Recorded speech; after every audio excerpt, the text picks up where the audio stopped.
पानीपत का प्रथम युद्ध 21 अप्रैल 1526 को वर्तमान हरियाणा के पानीपत के मैदानों पर लड़ी गई थी। यह काबुल के शासक बाबर और दिल्ली के सुल्तान इब्राहिम लोदी के बीच एक ऐतिहासिक सैन्य मुठभेड़ थी।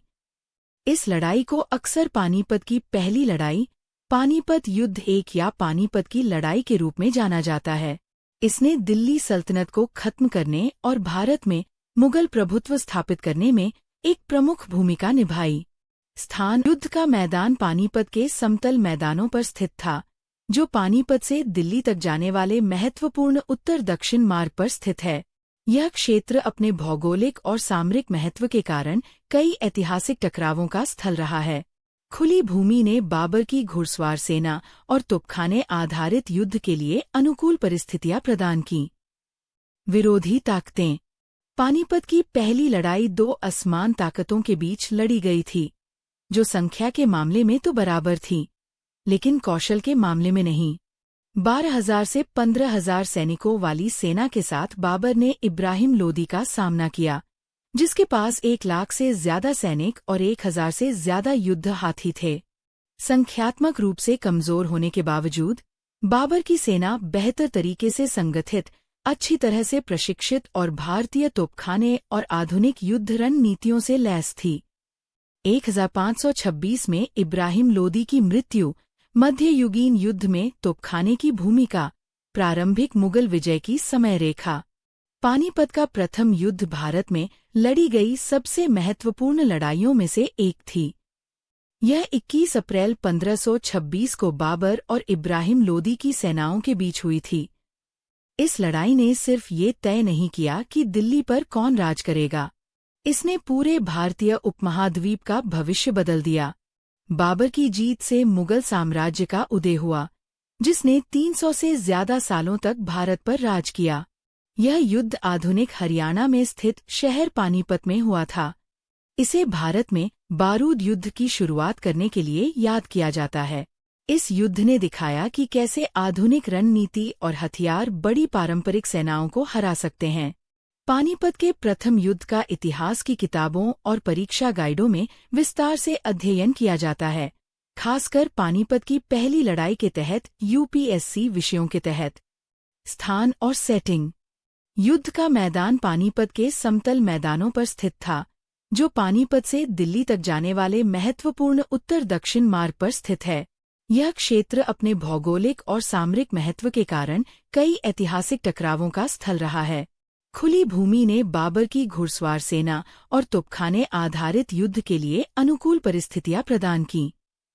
विरोधी ताकतें: पानीपत की पहली लड़ाई 2 असमान ताकतों के बीच लड़ी गई थी, जो संख्या के मामले में तो बराबर थी, लेकिन कौशल के मामले में नहीं।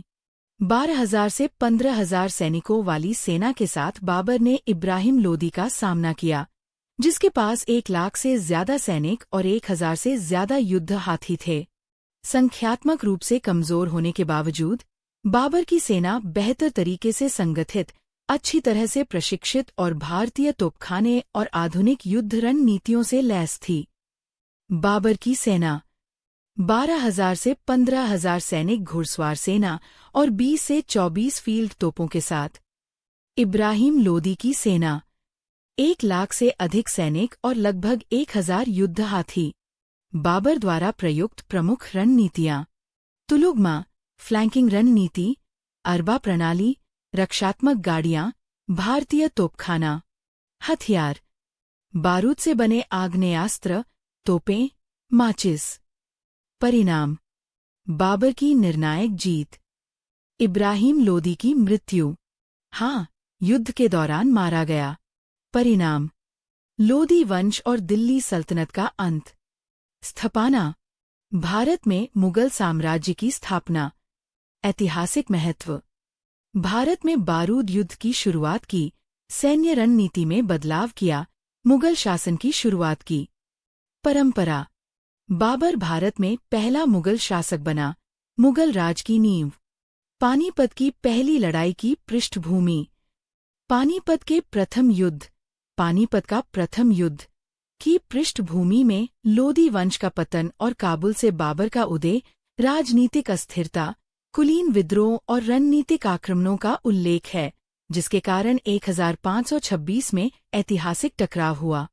17 दिसंबर 1398 तैमूर ने भारत पर आक्रमण किया और दिल्ली के सुल्तान को हराया।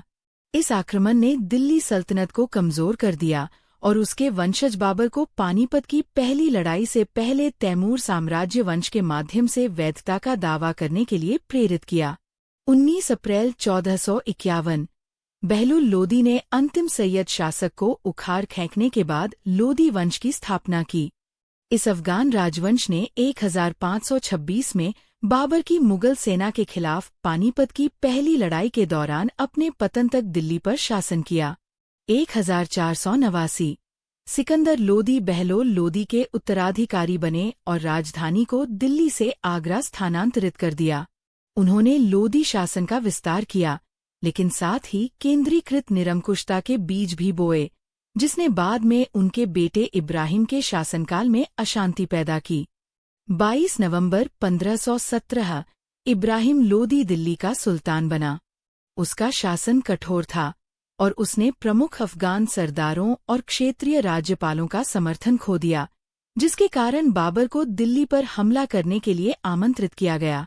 1519 से 1524 बाबर ने काबुल से उत्तरी भारत में कई खोजपूर्ण छापे मारे। पंजाब और आसपास के इलाकों में इन शुरुआती अभियानों ने दिल्ली सल्तनत की ताकत का परीक्षण किया और बाबर को एक बड़े आक्रमण के लिए तैयार होने में मदद की। 1524 दौलत खान लोदी और आलम खान जैसे असंतुष्ट सरदारों ने बाबर को भारत पर आक्रमण करने के लिए आमंत्रित किया। उन्होंने इब्राहिम लोदी को उखाड़ फेंकने के लिए उसकी मदद मांगी, जिसके अत्याचार ने कुलीन वर्ग और सैन्य अभिजात वर्ग को अलग थलग कर दिया था। नवंबर 1525 बाबर ने लगभग 12,000 सैनिकों के साथ सिंधु नदी पार की। उन्होंने पंजाब में प्रवेश किया, लाहौर पर कब्जा किया और स्थानीय अफगान सेना को हराया तथा धीरे धीरे लोदी नियंत्रण के केंद्र दिल्ली की ओर बढ़े। जनवरी से मार्च 1526 बाबर ने पंजाब में सैन्य अभियान जारी रखा। उसने महत्वपूर्ण शहरों पर कब्जा किया, भारतीय तोपखाने के इस्तेमाल के लिए सैनिकों को प्रशिक्षित किया और पानीपत की ओर अपने अंतिम हमले की तैयारी में आपूर्ति लाइनों को मजबूत किया। 12 अप्रैल 1526 बाबर पानीपत पहुंचा और उसने रक्षात्मक स्थिति बनानी शुरू कर दी। उसने सुल्तान की विशाल सेना के खिलाफ खुले मैदान में लड़ाई की आशंका में अपनी तोपखाने की सहायता के लिए तुलुगमा संरचनाओं और अरबा प्रणाली को तैनात किया। 20 अप्रैल 1526 इब्राहिम लोदी 1 लाख से ज्यादा सैनिकों और 1000 युद्ध हाथियों की सेना के साथ पानीपत पहुंचे। लोदी सेना ने बाबर की सीमा के नजदीक डेरा डाला और अगले दिन होने वाले मुकाबले की तैयारी करने लगी। 21 अप्रैल 1526 पानीपत की पहली लड़ाई सुबह शुरू हुई और दोपहर से पहले ही खत्म हो गई।